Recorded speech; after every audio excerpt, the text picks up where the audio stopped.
The future of science and innovation starts here. The G20 Research and Innovation Working Group, live on the Clement Manyathela Show on 702. 22 minutes after 10 o'clock, we start our conversation now with the chairperson of ICASA, Mothibi Ramusi. As I said to you, there's quite a lot for us to talk about, so let's get straight into the conversation. If you want to join it, you've got some questions yourself, you're welcome to call us or send us a WhatsApp voice note. You can call on 011-883-0702 or send a WhatsApp on 072-702-1702. Mothibi Ramusi, thank you so much for making time for us. Good morning. Good morning. Good morning to you. So let's start with maybe what you've managed to do as ICASA, because I saw you recently marked 25 years of ICASA regulating the telecommunications, broadcasting and postal sectors. What would you say are some of the highlights for you as the regulator, some of the most significant achievements over the past 2.5 decades? Yeah, once more, thank you very much, Clement, and good morning. And let me take the opportunity just to thank Radio 702, affording us an opportunity to come and talk to your listeners. And I'm happy to as well confirm that, yes, indeed, we have turned 25. We are a Chapter 9 institution under the ICASA Act. Currently, we've got 9 full-time councillors, 5 women, dominated by women in council, 4 of us being men, 341 employees, and we were established on the 1st of July 2000, and this was post the merger of the then Independent Broadcasting Authority and the South African Telecommunication Authority of South Africa, SATRA. And what we do, I think for the benefit of some of the listeners who may not know who ICASA is, we regulate in the public interest in telecommunication, broadcasting, and the postal services sectors in South Africa. We issue licenses for those that have got an appetite to provide telecommunication, broadcasting, and postal services nationwide or even within your own environment, be a municipality or within a district. We do compliance because once a license is issued, we need to make sure, amongst other things, you comply to your terms of reference. Most importantly, to protect you and me as a subscriber or as a consumer, we issue type approval certificates. If you buy a mobile phone, Clement, and if on the back of your phone you don't have a sticker that has got an ICASA saying type approval, you need to ask the person who sold you that phone, where did they find that phone? Because in terms of our rules in the country, we don't allow anyone to import illegal telecommunication, radio-based technology in this country, which is not type approved. If you go into your phone, depending which mode you have, go under the about, look for legal and regulations. You must see all the different regulators of the world. Look for the sign here, ICASA, and that will give you some comfort that you're not just using a mobile phone or even a technology that is not approved in this country. Obviously, we make sure that we issue standards. And then largely it's the spectrum management. What we do if you want to interconnect, like now I'm talking to you, we're going through the airwaves. We then assign those frequencies to those that we've licensed. Now, in the 25 years, Clement and the listeners, I'm happy to inform South Africans, prior to 1994, it was very difficult for any person, especially black people, women, persons with disability, to participate in the sector. I did indicate prior to us, we had IBA, which ran primarily focused on broadcasting. SATRA was more on the telecoms. With the advent of ICASA, we opened the market in South Africa. We licensed the likes. Currently, you've got your Vodacom, your Rain, Telkom as well, because we are Telkom Mobile, broadband infraco. And I must say a number of SMMEs, in rural areas. If you go to province Yagwa, you'll find that Haskukuni, there's an operator. You go to Eastern Cape, there are SMMEs that have got licenses. So we opened up the market to make sure that, one, we create jobs as aligned to our Electronic Communication Act, and to make sure that we bring the mainstream of development in this country. Amongst other things that we did as an achievement, was to introduce what we call mobile virtual network operators. This is where now you find that you don't build a network, but you roll on and work behind anyone who's got a network in the country. And I think you have seen a mushrooming of MVNOs in South Africa.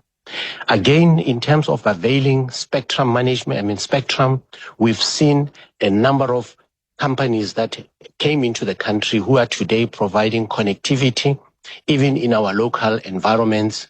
And we now have services, even in the broadcasting. Yes, post office, we might have had challenges, but obviously in terms of availing those services, we have done that.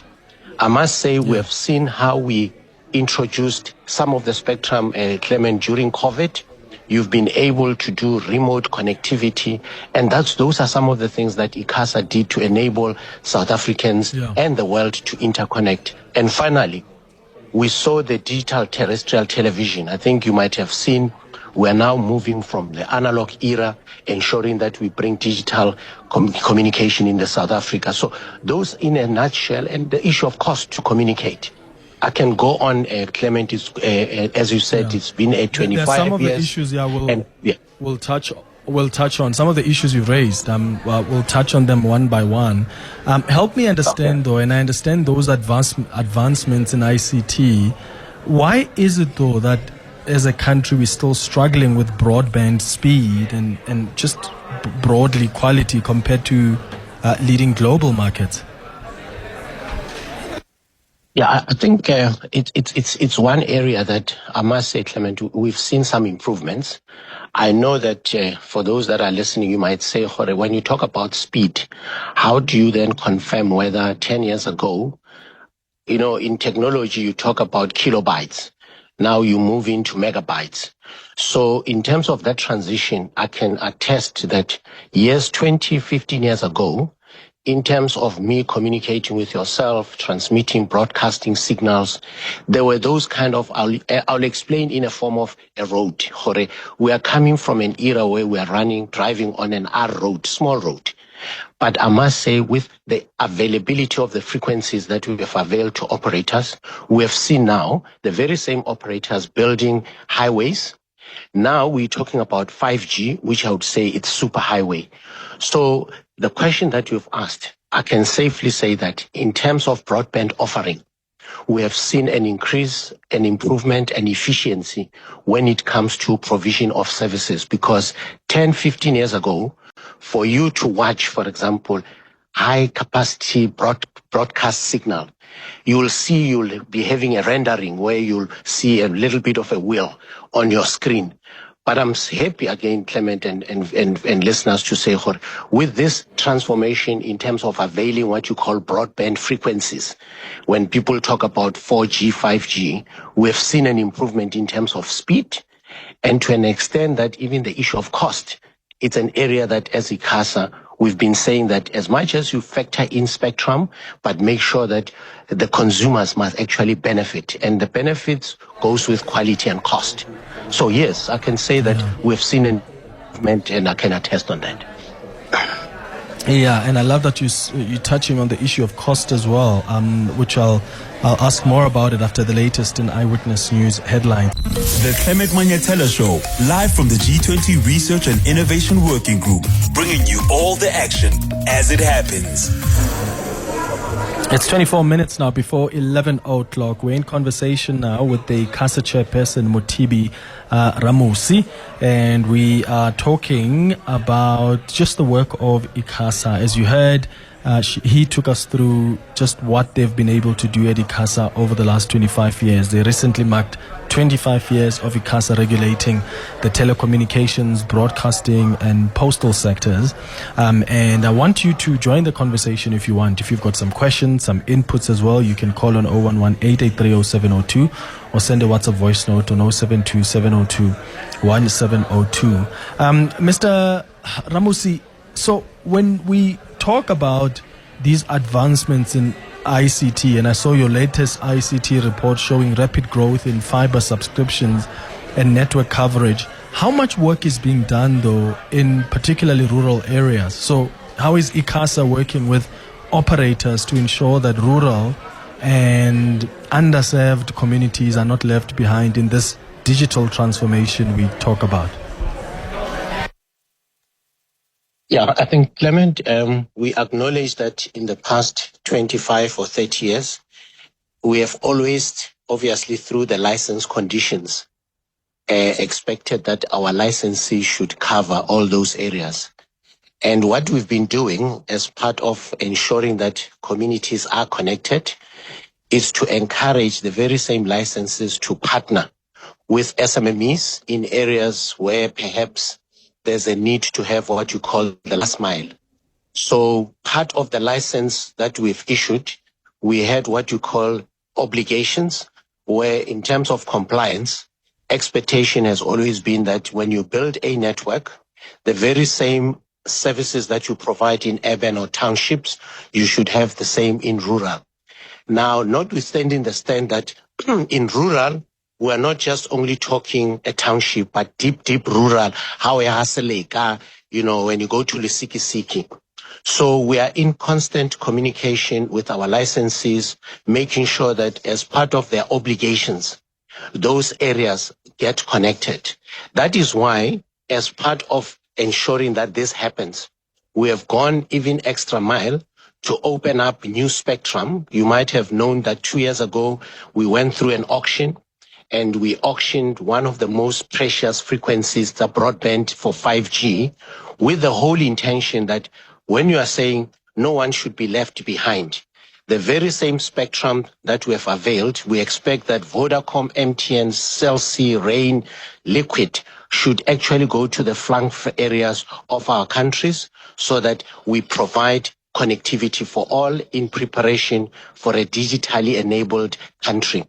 But as I said, emphasis is to make sure that as part of transformation is to see those that have got licenses in those areas, in areas where they can have partnerships with the likes of the big operators that I've just mentioned. So there's an ongoing monitoring, engagement with the very same licenses. And I must say that those that are listening and they are still having challenges in their areas of connectivity, I encourage you to engage with us as ICASA through our social media platforms to inform us so that when we engage with our licenses, we need to communicate evidence. Because, you know, one of the challenges that we have had, Clement and the listeners, is from a funding point of view as an authority, we have had issues where we needed to employ strategic people who are bringing skills like data analytics, data miners, so that when I talk now on radio and say that you've got challenges in your area,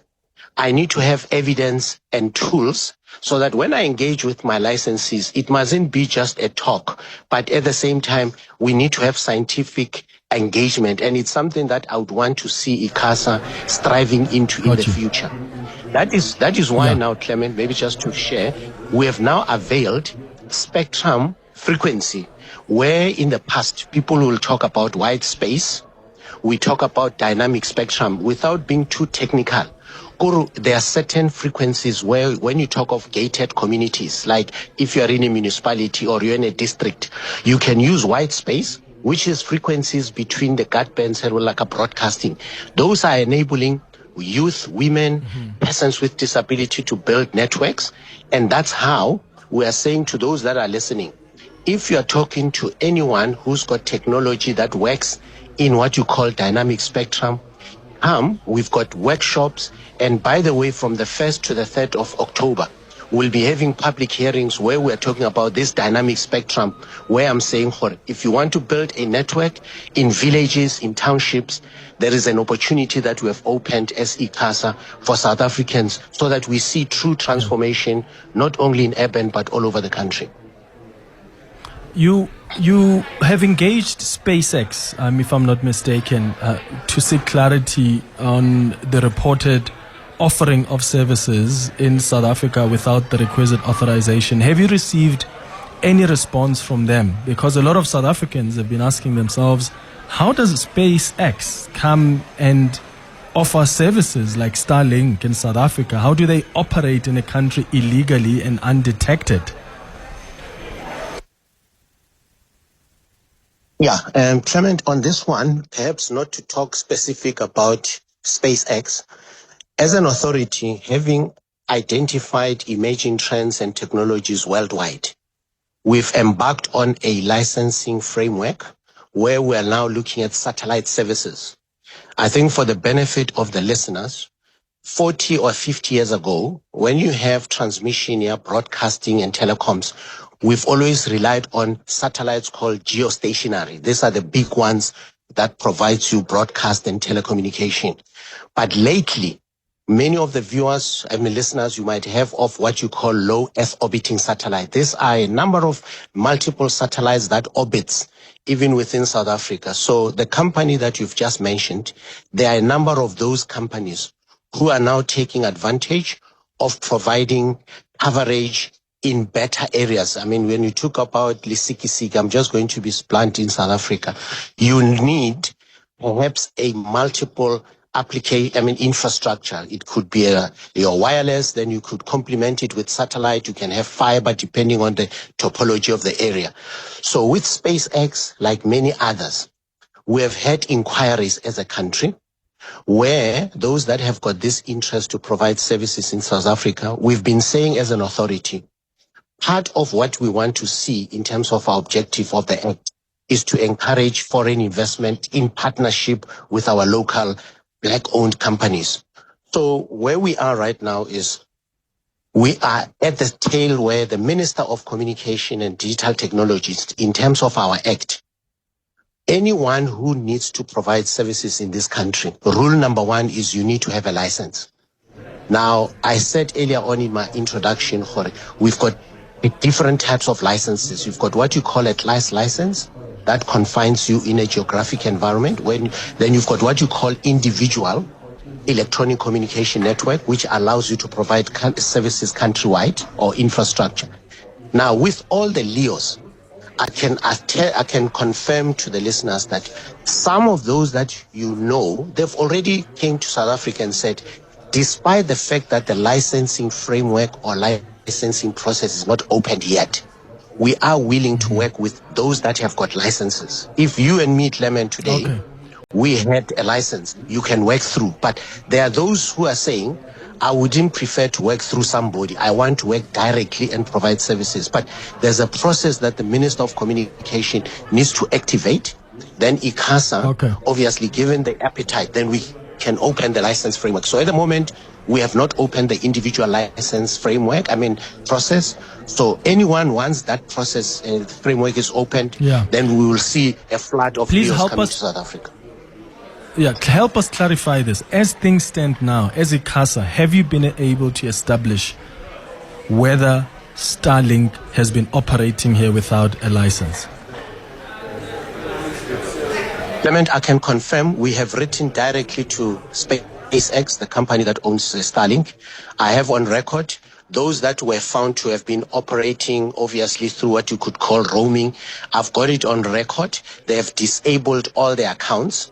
So anyone in this country who has got a kit from Starlink and you are able to switch on and you are able to log in, please come to ICASA and report it, because that would have been an illegal operation. But on record, I've got it that they've disabled those that thought that they had authority to operate in this country, which is not allowed without a license. I want us to be clear, Mr. Ramusi, because I want the listeners to be clear on this, right? Because these are some of the questions coming.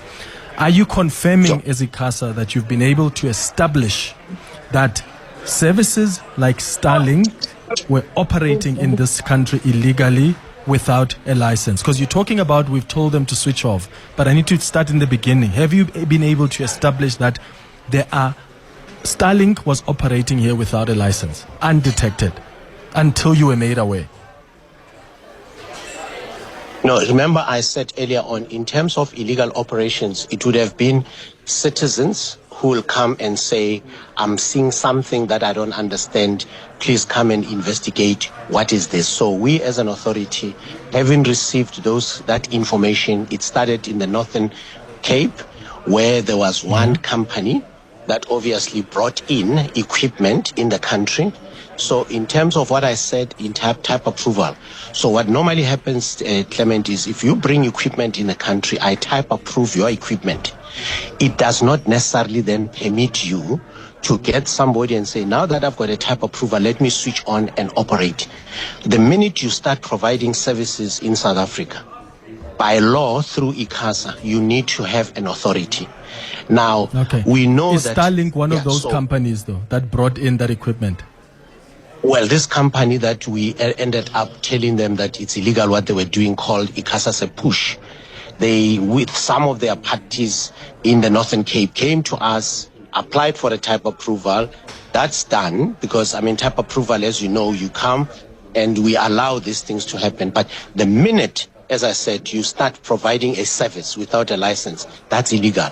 We have established that, Clement, and as I said on record, SpaceX has confirmed to me, I mean to us as an authority, that ICASA, we are aware, we were not even sure why these people are doing this. And again, I got it on record on behalf of the authority that we can assure you, ICASA, the operations for anyone for Starlink in South Africa, we have disabled. And that's what I can say to listeners, that at the moment, is there going to be action taken though? Yeah, I mean, do you believe them as ICASA that, we were not aware? And also, what action can be taken? Because isn't that in breach of the regulations? So there must be action taken against them, no? Yeah, Clement, in terms of our internal governance process, we are a member of the organization called the ITU, which is the International Telecommunication Union. Within that organization, we do have principles of good cooperation when it comes to illegal operations. We have an MOU with the FCC, which is an equivalent of ICASA in the US.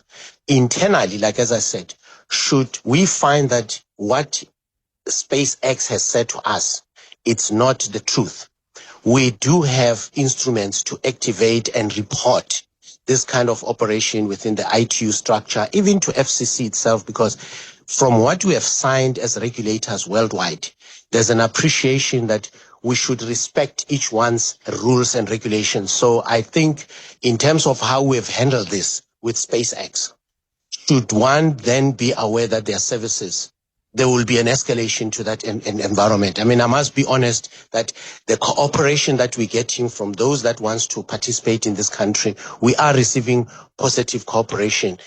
Those that obviously are found to provide services in terms of the rule will be taking them head on through our compliance instrument. All right, 10 minutes now before 11 o'clock.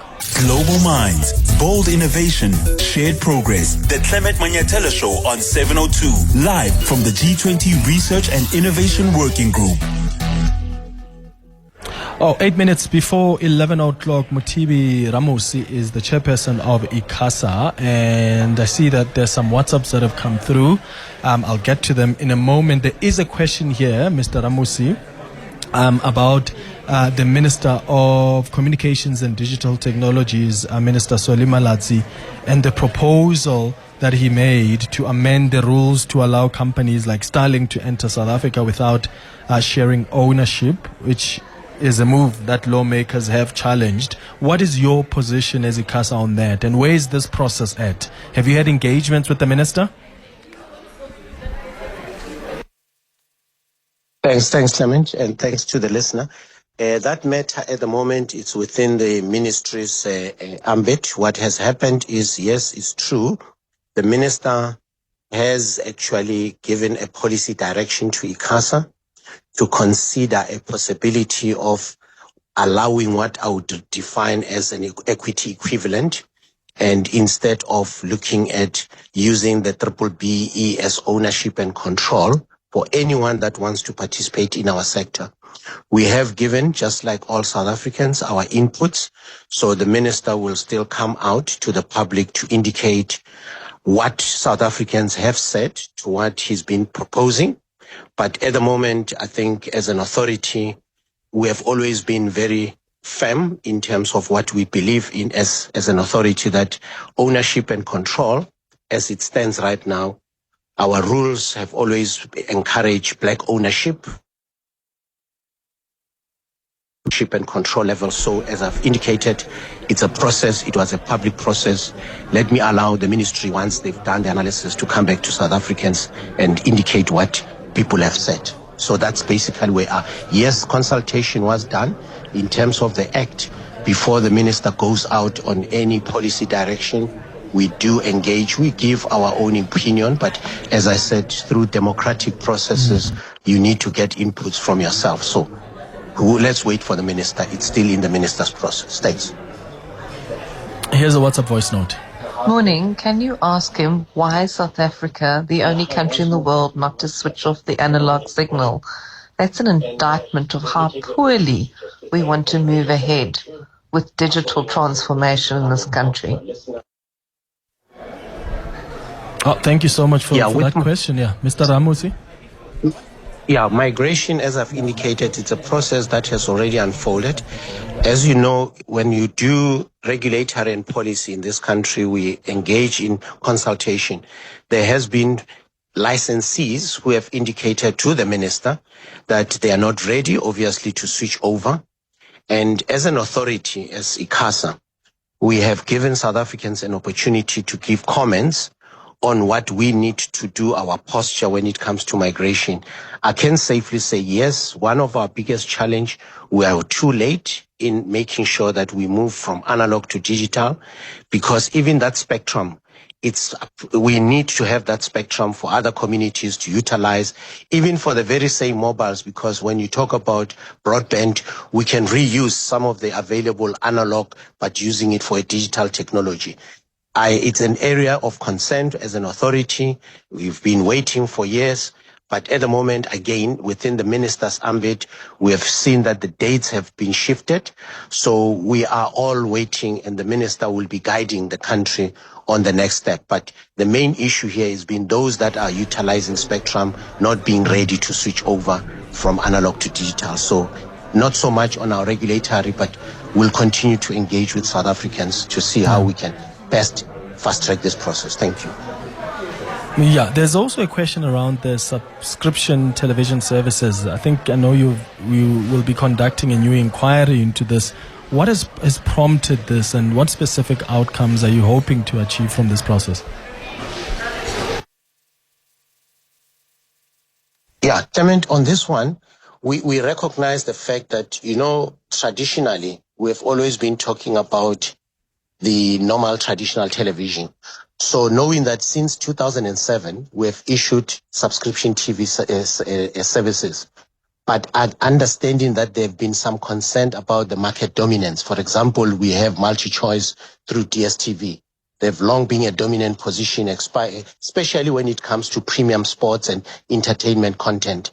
Now, taking that into consideration, we realize that, again, with the introduction of your OTT streaming platforms like your Netflix and Disney's, it became important for us to evaluate how these platforms affect traditional broadcasters and whether the new regulations are needed to ensure fair competition. So what we're really looking at right now is to make sure that the inquiry, it's aimed to identify regulatory, structural, and economic barriers preventing new entrants from succeeding, because we wouldn't want, when we talk about subscription, to say we license for failure. That's not what we do. We want to make sure that this inquiry, it needs to say, South Africans, we acknowledge the fact that there are new medium ways of broadcasting. Can you come on board and engage and see how best we can either advance subscription? And if subscription, remember, it's not just through satellite. It could still be through the very same way I've said, or with the Netflix. And given now that the minister has even issued a discussion document on audio and audio-visual services, we have an opportunity as well as a country to say, ICASA, given these emerging trends, how are you then preparing us to get into the mainstream of broadcasting? So the inquiry encompasses all the issues of the market segment that I've just indicated to you right now. All right. Mothibi Ramusi, ICASA Chairperson, thank you so much for making time for us.